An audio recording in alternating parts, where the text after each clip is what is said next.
Good morning James sir. Good morning Christina. Good morning Smita. Hi. നമുക്ക് ആദ്യം ഗസയിലേക്ക് തന്നെ പോകാൻ തോന്നുന്നു. അവിടെ ഇങ്ങനെ തുടരുകയാണ്, കൂട്ടക്കുരുതി എന്ന് പറഞ്ഞതുപോലെ തുടരുകയാണ്. അതോടൊപ്പം തന്നെ ഈ തുറമുഖത്തിൻ്റെ പ്രവർത്തനമൊക്കെ തുടങ്ങുന്നു എന്നുള്ളത് കുറച്ച് ആശ്വാസം എന്ന് പറയാം. കാരണം അത്യാവശ്യ സഹായങ്ങൾ എത്തിക്കാൻ അത് ഉപകരിക്കുമെങ്കിൽ. തീർച്ചയായിട്ടും ഇസ്രായേൽ ഹമാസ് യുദ്ധം വലിയ രീതിയിലേക്ക് വീണ്ടും മാറിക്കൊണ്ടിരിക്കുകയാണ്. റമദാൻ മാസം ആരംഭിക്കുകയാണ് പലസ്തീനിലൊക്കെ. ആ സമയത്ത് തന്നെ യുദ്ധം മുറുകുന്നതിൻ്റെ ആശങ്കകൾ വല്ലാത്ത രീതിയിലുണ്ട് സ്മിത. ഒരു കാര്യം വളരെ വ്യക്തമാണ്, ഇസ്രായേൽ പിൻവാങ്ങുന്നില്ല എന്ന് മാത്രമല്ല, അവർ ഈ മണിക്കൂറുകളിൽ ആക്രമിച്ചത് അഭയാർത്ഥി ക്യാമ്പുകൾ. നുസ്രത്ത് അഭയാർത്ഥി ക്യാമ്പിൽ ആക്രമണം നടത്തി, തെക്കൻ ഗസയിലെ ഖാൻ യൂനിസ് എന്ന നഗരത്തിൽ ആക്രമണം നടത്തി, റഫയ്ക്കടുത്തുള്ള പ്രദേശങ്ങളിൽ ആക്രമണം നടത്തി. 50-ലേറെ പേർ കൊല്ലപ്പെട്ടിട്ടുണ്ട്. ഇപ്പോൾ 31,045 ഔദ്യോഗിക കണക്ക്. 31,000 പേര് കൊല്ലപ്പെട്ടു എന്ന് പറയുമ്പോൾ വല്ലാത്തൊരു സംഖ്യയാണത്. എന്ന് മാത്രമല്ല, കൊല്ലപ്പെട്ടവരിൽ 20,000 പേര് സ്ത്രീകളും കുട്ടികളുമാണ്. പിഞ്ചു കുഞ്ഞുങ്ങളടക്കം 20,000 പേര് കൊല്ലപ്പെട്ടിരിക്കുന്നു. യുദ്ധം 5 മാസം പിന്നിട്ടതേ ഉള്ളൂ.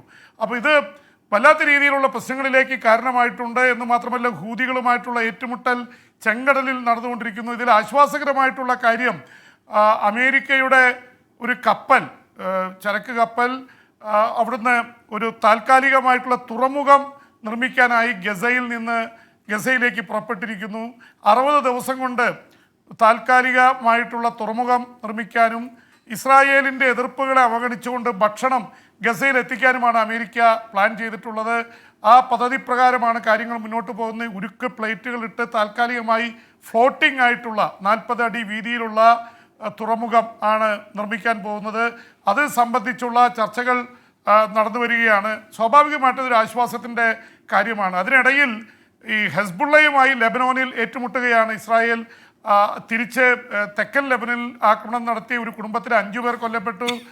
ലെബനനിലെ ദേവദാരുക്കളൊക്കെ പൂക്കുന്ന താഴ്വരകളിൽ ഇസ്രായേലി ബോംബിംഗ് ആണ് നടക്കുന്നത്. തിരിച്ച് ലെബനനിൽ നിന്ന് ഹെസ്ബുള്ള തെക്കൻ ഇസ്രായേലിലേക്ക് ആക്രമണം നടത്തുന്നുണ്ട്. ആ ഭാഗത്ത് കഴിഞ്ഞ ദിവസം ഒരു മലയാളി കൊല്ലപ്പെട്ടതും ലെബനൻ്റെ ഹെസ്ബുള്ളയുടെ ആക്രമണത്തെ തുടർന്നാണ്. എന്തായാലും ഈ തരത്തിൽ പ്രശ്നങ്ങൾ അതീവ രൂക്ഷമായി തുടരുകയാണ്. അതിൽ ഏറ്റവും പ്രധാനപ്പെട്ട ഒരു കാര്യമുള്ളത്, ലോകത്തിലെ ഇസ്ലാം മതവിശ്വാസികൾക്ക് ഏറ്റവും പ്രധാനപ്പെട്ട 3ാമത്തെ മോസ്കാണ് ജെറൂസലേമിലെ അൽ-അക്സ പള്ളി. അപ്പോൾ ആ അൽ-അക്സ പള്ളിയിൽ ഈ റമദാൻ കാലത്ത് പ്രാർത്ഥിക്കുക എന്നുള്ളത് വളരെ പ്രധാനപ്പെട്ട ഒരു കാര്യമാണ്. അവിടെയാണ് എപ്പോഴും ഒരു വർഗീയ കലാപം ഉണ്ടാകുന്ന സ്ഥലം. ഇസ്രായേലിൻ്റെ പ്രത്യേകിച്ച് അവിടുത്തെ സെറ്റിലേഴ്സ്, കുടിയേറ്റക്കാരും ഇവരും തമ്മിൽ ഏറ്റുമുട്ടൽ ഉണ്ടാവുന്നു. ഇസ്രായേൽ പോലീസുമായി ഏറ്റുമുട്ടൽ ഉണ്ടാവുന്നു. ഇത്തവണ ഹമാസ് പറഞ്ഞിരിക്കുന്നത് ധാരാളം ആൾക്കാർ അൽ-അക്സ പള്ളിയിലേക്ക് പ്രാർത്ഥിക്കാൻ പോകണമെന്നാണ്. സ്വാഭാവികമായിട്ട് അത് വലിയ ടെൻഷൻ്റെതായിട്ട് മാറും. അതുകൊണ്ടാണ് റംദാൻ മാസത്തിന് മുമ്പ് യുദ്ധം താൽക്കാലിക വെടിനിർത്തൽ വേണമെന്നുള്ള വാദം ഉണ്ടായിരുന്നത്. അതിൻ്റെ കാര്യത്തിൽ എന്താവും എന്നുള്ളതിനെക്കുറിച്ച് വലിയ ആശങ്കകളുണ്ട് ക്രിസ്റ്റീന, സ്മിത. ജെയിംസ്, അതുപോലെ തന്നെ നമ്മളിനി യുക്രൈനിലേക്ക് വരികയാണെങ്കിൽ പോപ്പ് ഫ്രാൻസിസ് ഒരു അഭ്യർത്ഥന നടത്തിയിരുന്നു, സമാധാനത്തിന്റെ വെള്ളപ്പതാക യുക്രൈൻ വീശണമെന്ന്. പക്ഷേ ഇത് യുക്രൈൻ കീഴടങ്ങണം എന്ന രീതിയിൽ ഒരു വ്യാഖ്യാനം ഉണ്ടാകുകയും അവരുടെ വിദേശകാര്യമന്ത്രി ദിമിത്രോ കുലേബ തന്നെ ഞങ്ങളുടെ പതാക മഞ്ഞയും നീലയുമാണ്, അതിന്റെ കീഴിൽ ഞങ്ങൾ പോരാടുമെന്ന് പറയുകയും ഇത് തള്ളിക്കളയുകയൊക്കെ ചെയ്തെന്ന വാർത്തയും വരുന്നുണ്ടല്ലോ. ക്രിസ്റ്റീന, ഇത് വല്ലാത്ത രീതിയിൽ തെറ്റിദ്ധരിക്കപ്പെട്ടു എന്നാണ് വത്തിക്കാൻ പറയുന്നത്. പക്ഷേ ഉക്രൈൻ ഒരു യുദ്ധത്തിൽ നിൽക്കുകയും ഉക്രൈനോട് സമാധാനത്തിൻ്റെ വെള്ളപ്പതാക വീശണമെന്ന് ഫ്രാൻസിസ് മാർപ്പാപ്പ ഒരു സ്വിസ് ടെലിവിഷൻ നൽകിയ അഭിമുഖത്തിലാണ് കൊടുത്തത്. പക്ഷെ അത് ഉക്രൈനെ സംബന്ധിച്ചിടത്തോളം ഒരു യുദ്ധത്തിൽ നിൽക്കുമ്പോൾ തങ്ങൾ സമാധാനത്തിൻ്റെ വെള്ളപ്പതാക വീശണമെന്ന് പറഞ്ഞതിൻ്റെ ഒരു കാര്യം എന്താണെന്നുള്ള ചോദ്യമാണ് ഉക്രൈൻ പ്രസിഡന്റ് വ്ളാഡിമിർ സെലൻസ്കി പരോക്ഷമായിട്ടും അതുപോലെ തന്നെ അവരുടെ വിദേശകാര്യമന്ത്രി കുലേബ നേരിട്ടും ചോദിച്ചിട്ടുള്ളത്. എന്തായാലും അതൊരു വലിയ വിവാദമായിരിക്കുന്നു. എന്തുകൊണ്ട് റഷ്യൻ പ്രസിഡന്റ് വ്ളാഡിമിർ പുടിനോട് യുദ്ധം നിർത്തി അവരുടെ സൈനികരോട് യുക്രൈൻ വിട്ടു പോകാൻ പറയുന്നില്ല എന്ന ചോദ്യമാണ് ഉയർന്നത്. ഇതേക്കുറിച്ച് മാർപ്പാപ്പയുടെ പ്രതിനിധി നൽകിയിട്ടുള്ള വിശദീകരണം, ഇത് ടെലിവിഷൻ ചാനലിൽ നൽകിയ അഭിമുഖമാണ്. അതിൽ അവതാരകൻ ചോദിച്ച ചോദ്യമാണ്, വെള്ളപ്പതാക വീശണമെന്ന് ഉക്രൈനിൽ പറയുന്നില്ലേ എന്ന് പറഞ്ഞപ്പോഴാണ് ഈ കമൻറ്റ് പറഞ്ഞത്. അല്ലാതെ വെള്ളപ്പതാക വീശി ഉക്രൈൻ മാത്രം ഇത് ചെയ്യണമെന്ന് പറഞ്ഞില്ല. മധ്യസ്ഥ ശ്രമങ്ങൾക്ക് കൂടുതലായിട്ടുള്ള ഇത് കൊടുക്കണം എന്ന് മാത്രമല്ല, ഉക്രൈൻ അല്പം പരാജയത്തെ നേരിട്ടുകൊണ്ടിരിക്കുകയാണ്. അവരുടെ ഒരു നഗരം, കിഴക്കൻ ഉക്രൈനിലൊരു നഗരം അവർക്ക് നഷ്ടപ്പെട്ടു. ഇനിയും കുറേ ഗ്രാമങ്ങൾ നഷ്ടപ്പെട്ടുകൊണ്ടിരിക്കുകയാണ്. ഉക്രൈന് അമേരിക്കയിൽ നിന്ന് സഹായം ലഭിക്കുന്നില്ല. US കോൺഗ്രസ് തടഞ്ഞു വെച്ചിരിക്കുകയാണ്.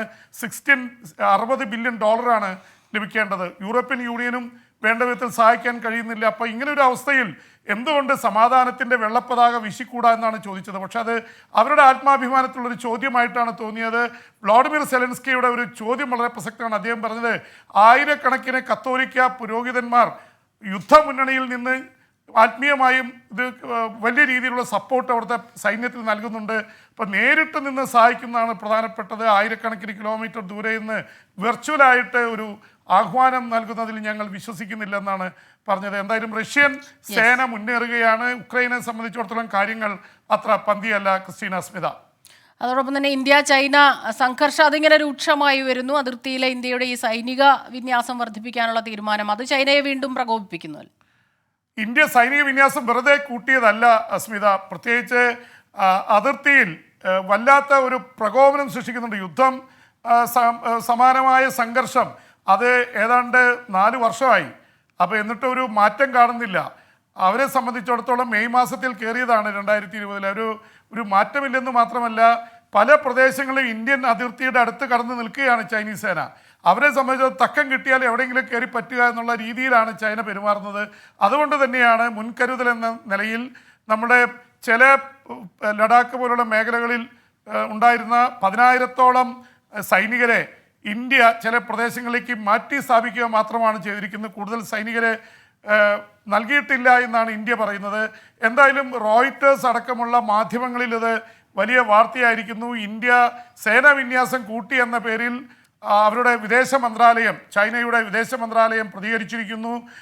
ഇതിന് മുന്നറിയിപ്പ് നൽകിയിട്ടുണ്ട്. ഇന്ത്യ ഈ രീതിയിൽ സേനാ വിന്യാസം കൂട്ടിയാൽ ചൈനയും സേനാ വിന്യാസം കൂട്ടും, കൂടുതൽ സംഘർഷമുണ്ടാവും എന്നുള്ള നിലയിലാണ് ചൈനയുടെ വിദേശ മന്ത്രാലയം റോയിറ്റേഴ്സ് അടക്കമുള്ള അന്താരാഷ്ട്ര മാധ്യമങ്ങളോട് പ്രതികരിച്ചിരിക്കുന്നത്. ഇന്ത്യ വളരെ സൂക്ഷ്മതയോടെയാണ് ഇതിനെ കാണുന്നത്. ചൈന ഇവിടെ മാത്രമല്ല, നമ്മുടെ അതിർത്തിയിൽ ഉണ്ടാക്കിയ ഏതാണ്ട് 3348 കിലോമീറ്ററാണ് ഇന്ത്യ ചൈന അതിർത്തി. അത്രയും നീണ്ട പ്രദേശത്ത് ഓരോ സ്ഥലങ്ങളിൽ കിടന്ന് ഈ മറ്റേ അന്യൻ്റെ ഭൂമി മാന്തിയെടുക്കുക എന്നുള്ള രീതിയിലുള്ള വളരെ ഗൂഢമായിട്ടുള്ള തന്ത്രമാണ് ചൈന ചെയ്തുകൊണ്ടിരിക്കുന്നത്. എന്ന് മാത്രമല്ല, ഇന്ത്യൻ മഹാസമുദ്രത്തിൽ ഇന്ത്യയുടെ മേധാവിത്വം തകർക്കാനായിട്ട് പല അയൽ രാജ്യങ്ങളെയൊക്കെ കൂട്ടുപിടിക്കുകയാണ്. മാലദ്വീപിൽ ഒരു അട്ടിമറി നടത്തിയെന്നോണം ചൈനീസ് അനുകൂലിയായിട്ടുള്ള മുഹമ്മദ് മൊയ്സുവിനെ കൊണ്ടുവന്നു. ഇന്ത്യൻ സൈനികർ പിൻവാങ്ങുകയാണ്. അവിടെ ചൈനീസ് സൈന്യം വരാൻ പോകുന്നു. തന്ത്രപ്രധാനമായ ഇന്ത്യൻ മഹാസമുദ്രത്തിൽ ചൈനീസ് ചാരക്കപ്പലുമായിട്ട് എത്തിയിരിക്കുന്നു. ഇങ്ങനെ ഒരുപാട് പ്രദേശങ്ങളിൽ അത് ചൈന ഇന്ത്യയോട് മാത്രമല്ല, വിയറ്റ്നാമിനോട്, ജപ്പാനോട്, സൗത്ത് കൊറിയയോട്, ഒരുപാട് രാജ്യങ്ങളോട് ഈ രീതിയിൽ ഒരു വല്ലാത്ത രീതിയിലുള്ള സാമ്രാജ്യത്വ മോഹത്തോടെയാണ് ചൈന പെരുമാറുന്നത്. അതിനെതിരെ വല്ലാത്ത രീതിയിൽ ചൈനയ്ക്കെതിരെയുള്ള പ്രതികരണങ്ങളും കൂടുന്നുണ്ട്. സ്മിത, ക്രിസ്റ്റീന.